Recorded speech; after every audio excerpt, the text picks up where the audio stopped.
নির্বাচন ঘিরে ঝুঁকি নেই এমন আশ্বাস আসছে বারবার, কিন্তু ভোটের মাঠে প্রার্থীদের সংঘর্ষ, হামলার অভিযোগ আর পুলিশের নিজস্ব ঝুঁকির তালিকা বলছে ভিন্ন কথা। 13টি আসনে উচ্চ ঝুঁকিতে, 51টিতে আছে অতীত সহিংসতার রেকর্ড। তবে পরিবেশ নিয়ে সন্তোষ প্রকাশ করেছে নির্বাচন কমিশন। সবুজ মাহমুদের প্রতিবেদন।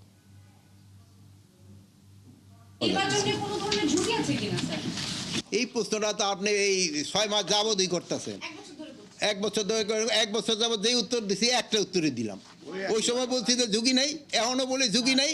নির্বাচনী নিরাপত্তা নিয়ে বারবার প্রশ্ন করায় কিছুটা বিরক্তির সুরেই এমন মন্তব্য করেন স্বরাষ্ট্র উপদেষ্টা। কিন্তু এই আশ্বাসের বিপরীতে দাঁড়িয়ে আছে খোদ পুলিশের তথ্য। তাদের বিশেষ শাখা বা এসবির ঝুঁকি মূল্যায়ন অনুযায়ী আসন্ন নির্বাচনে 13টি আসনকে উচ্চ ঝুঁকিপূর্ণ হিসেবে চিহ্নিত করা হয়েছে।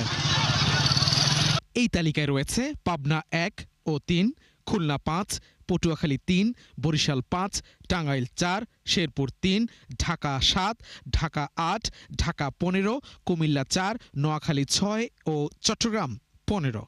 এছাড়াও 45টি আসনকে মধ্যম ঝুঁকিতে রাখা হয়েছে। ঢাকা, চট্টগ্রাম, রাজশাহী ও রংপুর বিভাগের ঝুঁকিপূর্ণ আসনের সংখ্যা তুলনামূলক বেশি।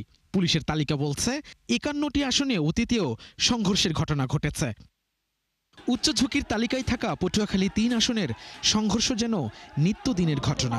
প্রধান প্রতিদ্বন্দ্বী বিএনপি সমর্থিত গণ অধিকার পরিষদের প্রার্থী নুরুল হক এবং বিএনপির বিদ্রোহী প্রার্থী হাসান মামুন। তার যে আচরণ কথাবার্তা সেটি দেখলে পরিষ্কার যে তিনি মূলত নির্বাচন করতে আসেন নাই, তিনি নির্বাচন বানচাল করার জন্য বা নির্বাচনী পরিবেশ ঘোলাটে করার জন্য এলাকায় আসছেন।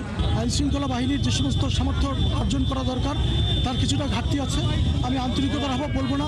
তবে এসব উত্তেজনার মধ্যেও পরিস্থিতি নিয়ন্ত্রণে রাখার বিষয়ে আশাবাদী প্রশাসন। যতই সময় যাবে আইনশৃঙ্খলা পরিস্থিতির অবনতি করবে। নিরাপত্তা নিয়ে অভিযোগ শুধু ঢাকার বাইরে নয়।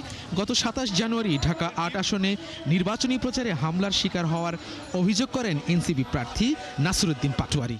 আমরা যখন ভিতরে প্রবেশ করতে শুরু করলাম, তারা আমাদের উপরে ইট নিক্ষেপ করা শুরু করলো, বোতল, ডিম এবং সবার উপরে কিল ঘুষি দেওয়া শুরু করলো। নিরাপত্তা শঙ্কার কথা বলেছেন এই আসনের স্বতন্ত্র প্রার্থীরাও। এখানে তো লেভেল প্লেইং ফিল্ড বলে যে বিষয়টা আমরা বলি সেটা তো একদমই নেই। দেখবেন যে এখানে মানি মাসেলের একটা প্রবল দৌরাত্ম্য, ছোট জগন্নাথের মতো ভূমিকা পালন করছে নির্বাচন কমিশন। এসবির তালিকা নিয়ে ঢাকা 15 আসনের একজন প্রার্থীর সাথে কথা হয়। তিনি বলেছিলেন ভয়ের কথা। যেহেতু গুপ্ত সংগঠন, তাদের সবাইকে তো আমরা চিনি না। কিছু কিছু জায়গায় কেন্দ্রে আমরা কিছুটা শঙ্কা করতেই পারি।